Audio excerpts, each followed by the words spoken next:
the end of yesterday, we had Yale 13-4. They are now 14-5.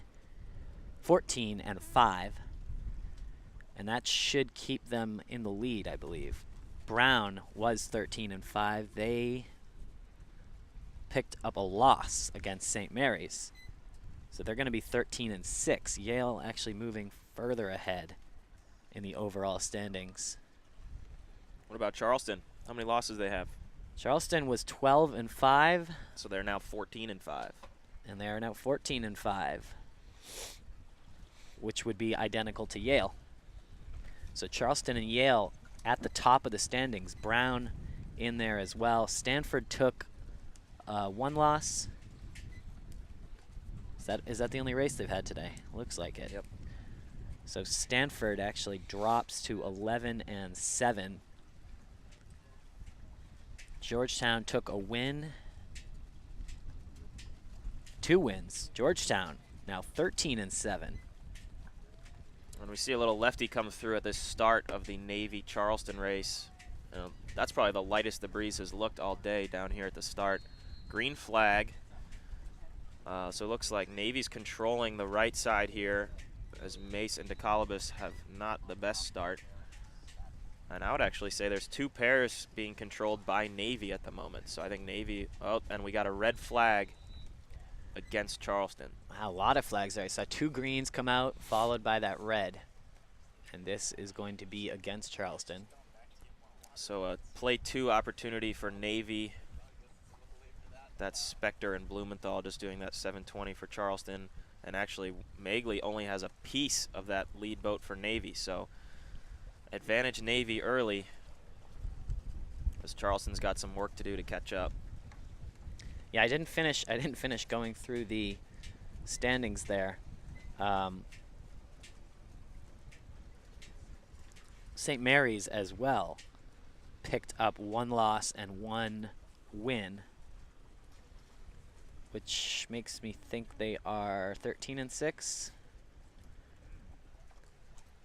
Yeah. So one off the pace from Charleston and Yale. Yep, we're relying on these online scores today and trying to compare those with our notes. Oh, and really choppy stuff here at on this first beat, as the breeze has lied down a little bit, or laid down. Somebody can correct me on my grammar. But we see a pass back opportunity far left, 2 Navy boats controlling on the left, and that last boat for Charleston is on the right. So I think that Magley in the middle, the black boat, is trying to be in first.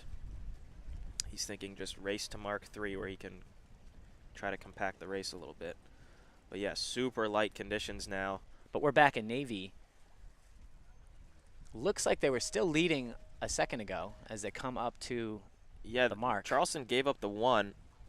Navy rounded Mark 1 with the 1, as Charleston's now in a desperation play 2, I think. But Magley's got some work to do, as Navy's got... Oh, Navy actually does get around there with the 1-2.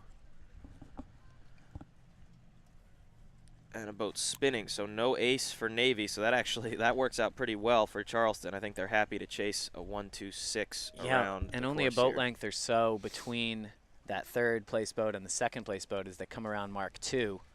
Charleston's going to be able to high-low here and try to work into that play 2 on this leg. So Charleston and Navy coming downwind on race 113. At the starting line, race 114, Brown in blue, Roger Williams in red. Just about to get underway as we look down below our crow's nest. Here they are.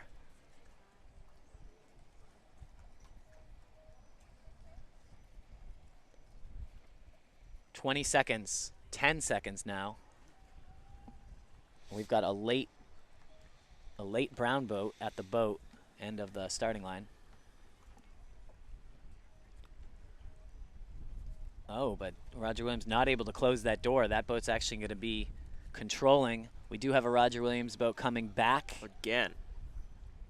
Oh, and meanwhile, Brown starting right on time at the pin end, tacking right into a cover. Great position on the left side for Brown.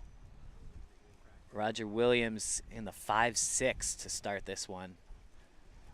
So the Raj looked pretty good yesterday, but as the breeze comes up, I haven't seen them starting with the confidence necessary late in the final 8 round. So advantage to Brown just after the start of race 114. Back on the Charleston versus Navy race. Black and yellow coming downwind. Navy's been able to maintain that 1-2. You can see the black boat on the right of the screen trying to cast a wind shadow. Starting now to overtake, it looks like a little bit. It's getting just a bit lighter as the wind squares around. Yeah, you can This see is good for the trailing team. Yeah, Charleston's done a nice job separating this out in the high-low, and you see they've got 2 boats going full speed on the wing, VMG to the mark. And Navy having trouble keeping that jib full, partly due to the wind shadow behind them. But it looks like this furthest left, screen left Navy boat may have gotten a little bit advantaged as well.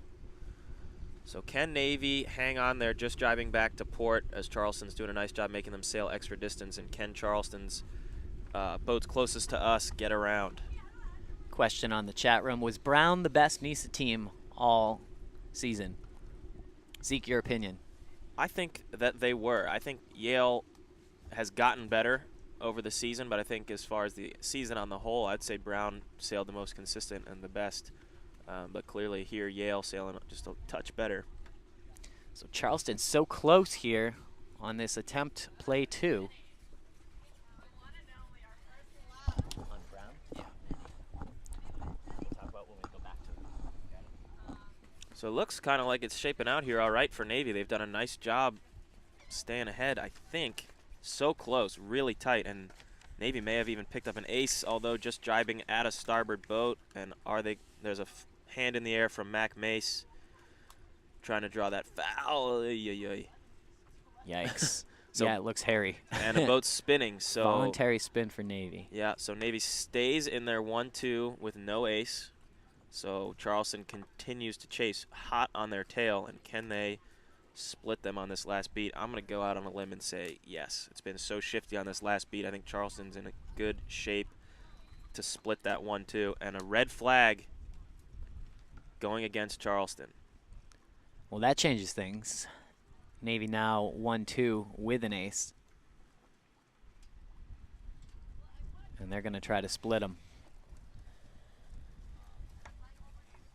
And that's an opportunity there. We look at a foul like that and say, what could have possibly come out of that would have been good for Charleston? You know, nothing bad would have happened there if there was no protest. It still would have been the same, chasing with a 1-2-6.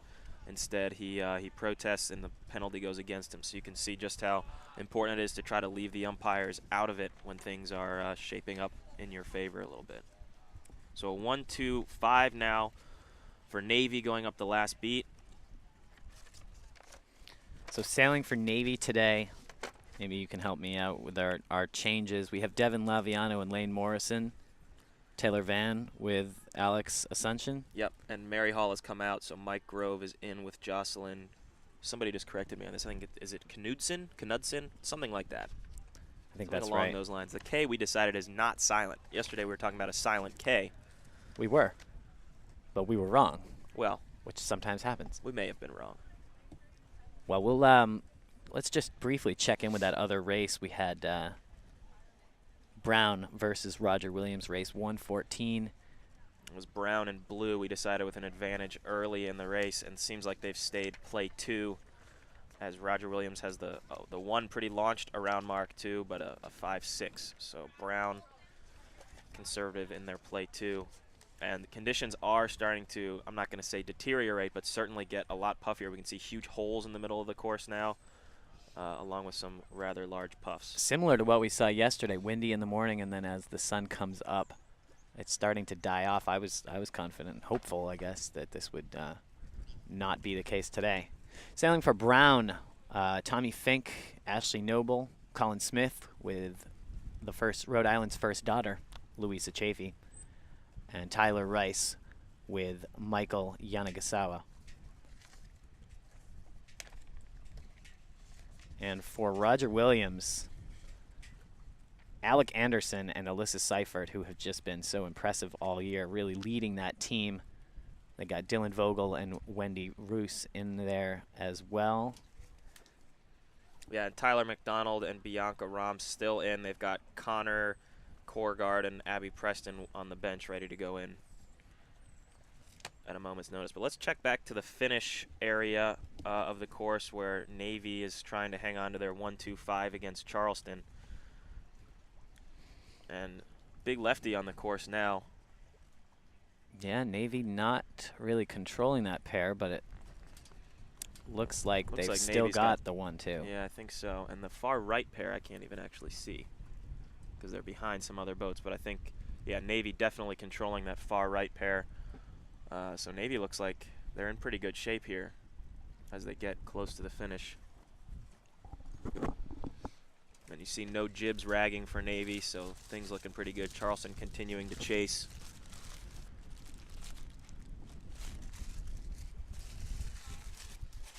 And breeze back up as they approach the finish box.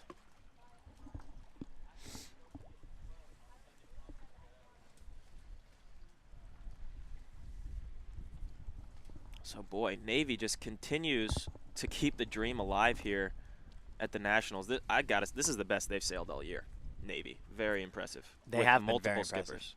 Yeah, your coach yesterday was telling us they were going to have a tough time against the Final Four, but since we don't know who the Final Four are yet, yep. And we do have some help coming on the chat room. Caitlin Clancy says that the Charleston versus St. Mary's race, which is coming up, is going to be heated. Apparently, whoever wins that clinches the Final Four berth. We haven't done all of the scoreboard analysis, but if that's true, that is a big race coming up, and that will be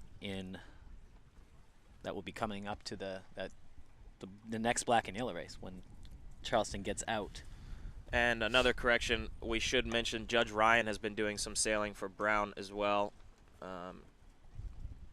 Sailing pretty solid, so 4 really talented skippers there for Brown.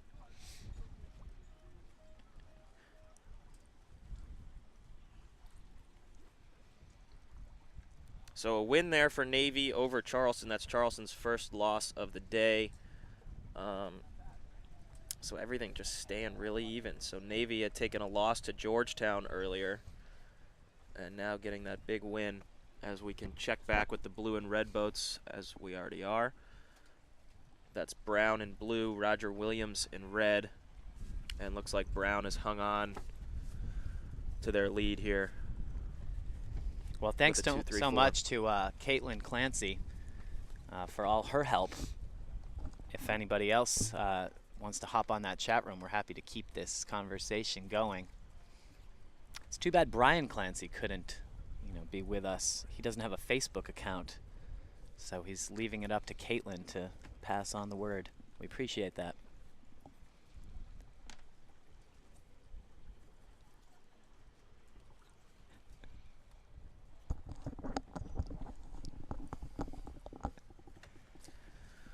So Brown holding on to their 2-3-4 against the Dodge. We kind of knew that this would be the case coming into this event, but nobody really dominant. Nobody punched out ahead in the standings. So we know this Final Four is going to matter a whole lot, as these last few races in the top 8 matter a whole lot to see who's going to make the cut. Yeah, you see so often at these regattas we talk about the depth and how talented all these teams are. And typically you just see 1 or 2 teams sort of separate themselves just based on performance at, on the day. And this year, nobody's separating themselves. I think we still probably got 4 or 5 teams that could come away with a win for this national championship. So this is as good as it gets.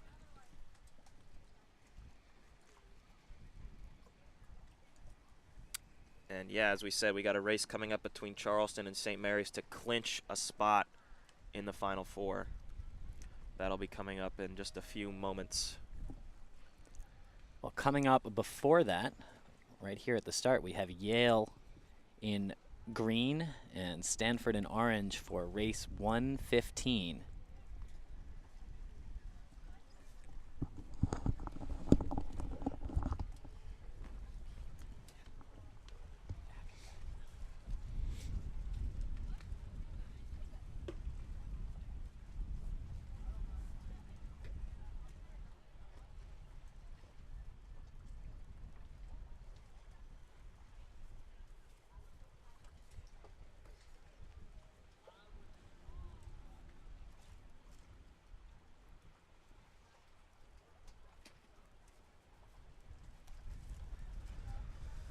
So if we zoom in on this last beat between blue and red, brown and blue, that sounds funny.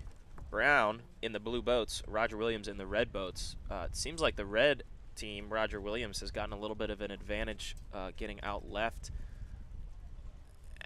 Oh boy, interesting crossing scenario there.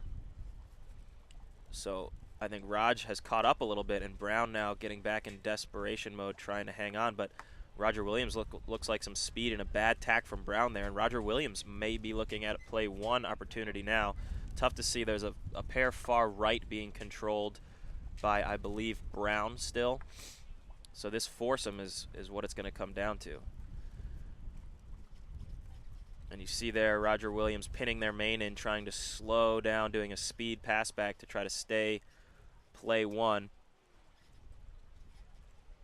As now Brown has tried to get some leverage out to the left. As you see the finish line in the background there. Can this Roger Williams boat, I think that is Alec and Alyssa, can they control these two guys far left for Brown? And here comes what would be the two for Roger Williams coming across now. And if they can cross this first Brown boat, I'd say things are looking good for the Dodge. And they do. So Roger Williams now racing for the finish box. And that furthest right pair is now going to be coming into the picture. I don't believe that they're ahead of anybody. Oh. It's going to be a lee bow there. And a duck and a dial down. So Zeke is wrong again. So there's, I think that's a 1 for Roger Williams. That's, yeah, this is going to be a win for the Dodge, I think, as boats just try to get across the finish line there. Not sure the finishing order, so hard to tell from this order, but I think that's a win for Roger Williams against Brown. So now Brown having, is that 2 losses in a row? Yeah, they lost to St. Mary's, and now they've lost to Roger Williams. So wow, Brown's quite a comeback there. Yeah. Really good comeback. Again, just getting a little bit of leverage out to that left side on the last beat. And that's all it takes. So Brown sort of fallen off the pace a little bit here. Don't have a win yet today, and that is just not what you want as you're getting ready to hopefully still be in the Final Four. You need to get some momentum going. And they will have the last race of the day, or excuse me, of this round against Yale. So they've got to race off to try to recover mentally and get going. So the next race coming up will be headed upwind. Headed upwind. Yale versus Stanford, race 115. Yale in green, Stanford in orange.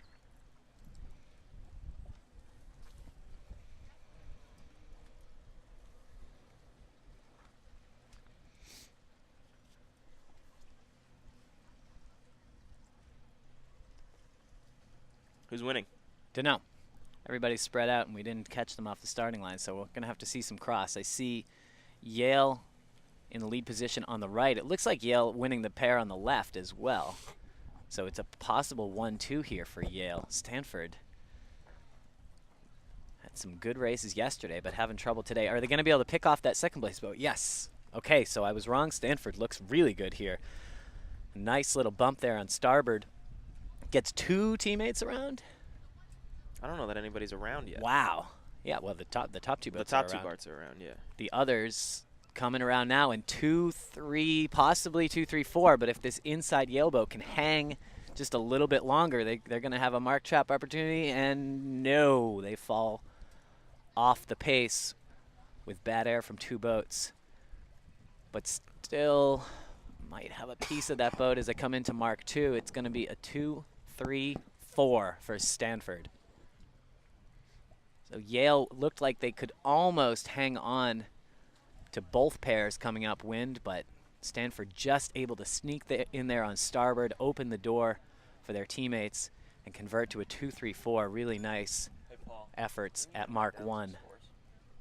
Just like the order. Give me this. Whatever you think, as updated as they are.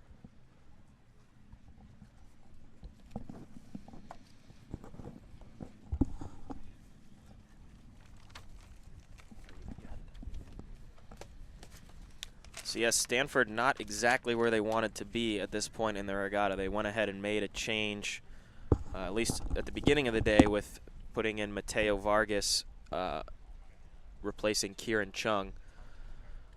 I'm not sure if that's stayed, but Stanford now kind of trying to make a push here at the end. I don't know if they can make the Final Four at this point.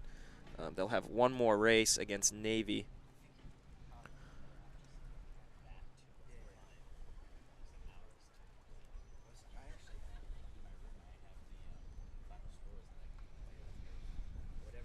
And Stanford is trying to get to work here to keep things balanced. It's so tough on these downwinds, especially with good breeze and puffy conditions.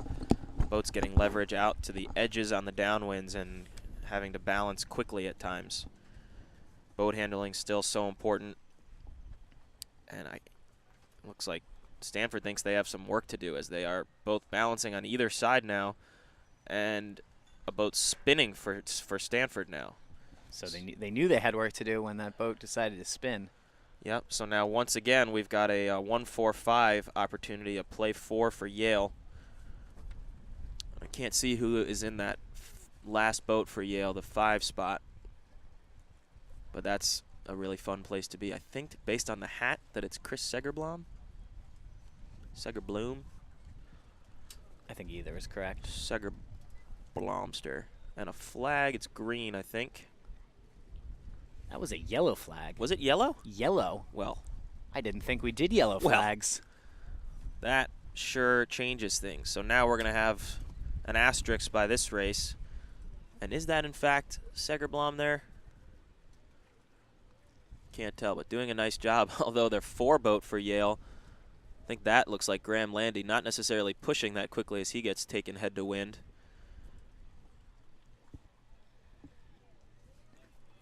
Some more exciting stuff here at the bottom. And Landy again going high, getting luffed by, that looks like Mateo Vargas for Stanford. But he's going to roll over the top and try to get mark room. And another boat sitting head to wind in the zone for Yale. And correction, that is Segerblom in first. It's Cam Coleman there putting that monster gap in back there, taking a Stanford boat almost upwind, and a green flag again. And all boats stopping here at mark 3.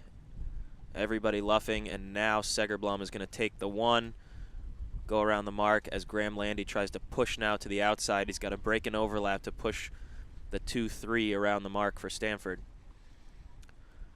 And there he does. So now it's gap time for Cam Coleman. And we were talking about how people find themselves in the same spot a lot. That is Cam's bread and butter here. But Graham Landy not doing him any favors, getting taken head to wind here, not pushing the race around. So Graham sort of making some extra work for Cam here in the last spot, and Landy now gets around the mark trying to push. But a really, really awesome job here by Coleman, putting this gap in and keeping the 6 behind. So a 1-4-5 for Yale.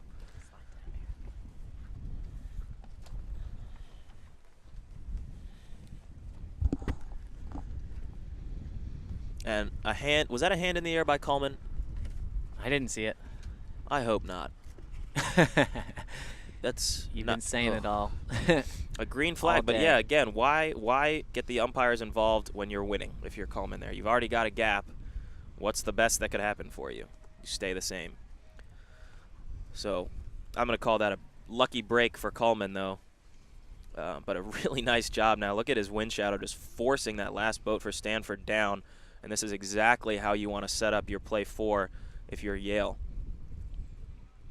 Really nice job by Coleman despite that bonehead umpire call.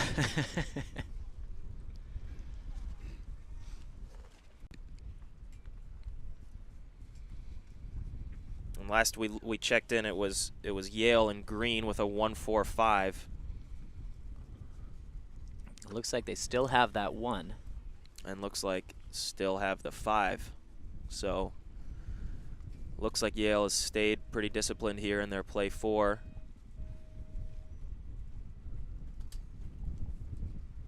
Pretty ferocious tacking duel going on the left side